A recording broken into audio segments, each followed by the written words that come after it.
So in this video, I'd like to introduce you to a technique I've created called Rotary time boxing. Greetings, fellow productivity seekers. I'm Garland Coulson, Captain Time. So most of us are familiar and have tried to work with time blocking.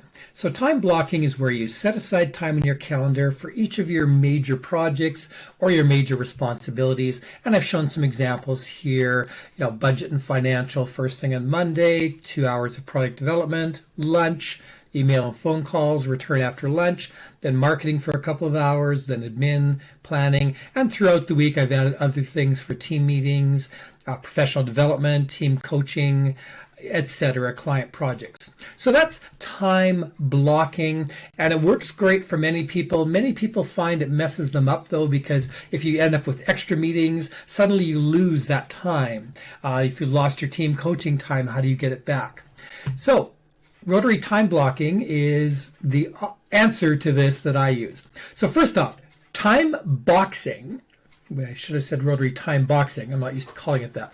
So time boxing is quite simply where you set aside a box of time, a certain amount of time for a project. This could be like a 30-minute or a 1 minute or a 1 hour. Think of it like the Pomodoro technique is time boxing in essence. So project 1, you might set aside 25 to 30 minutes, do a 5-minute break, then move to project 2, and so on, project 3 and project 4. So this is working with a block of time instead of with calendar time, and then that way, if a meeting happens between at the end of project number 2, then you just jump to project number 3. The Rotary aspect of this, which is my take on it, is when you're done project 4, then you move back to project 1. So you're continually rotating these projects. So every project gets attention every week. And I tend to work in 30-minute blocks. Sometimes I might go a 1 hour block if it's something that's going to need deeper attention, such as business networking or marketing or something like that.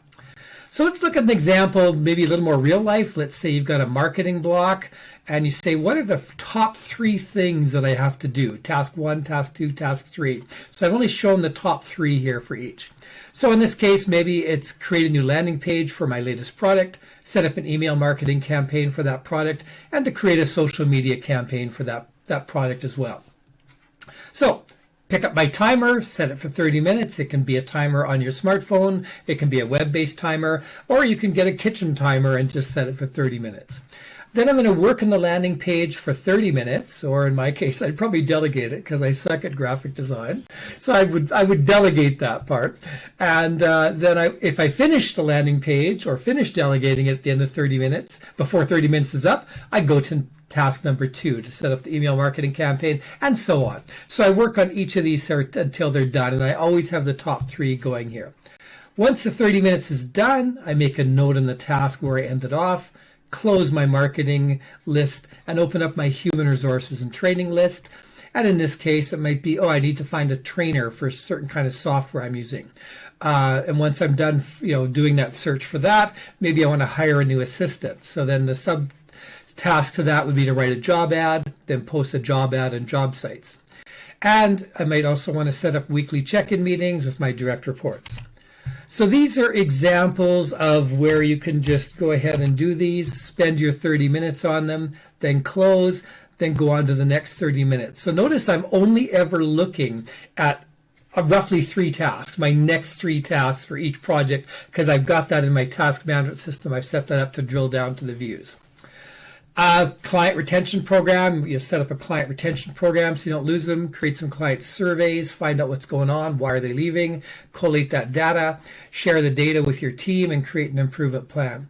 And of course, I like to set aside time blocks for admin, which could be, let's make a list of all the things I'd like to automate, let's incorporate some artificial intelligence into our workflows to make them work better, and maybe review some telephone answering services that I can set up.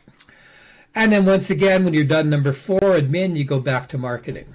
So this is Rotary time boxing. It's a great alternative to people who struggle with the normal time blocking in the calendar. If you've tried, first off, try time blocking. If it works for you, great. I'll put a link to my time blocking video as well, so you can have a look using Google Calendar. But if time blocking doesn't work for you, try Rotary time boxing. If you have any problems implementing this, reach out. I'd be happy to help you with my coaching program. Please hit the like and subscribe button so others can find our content. Thank you so much for listening.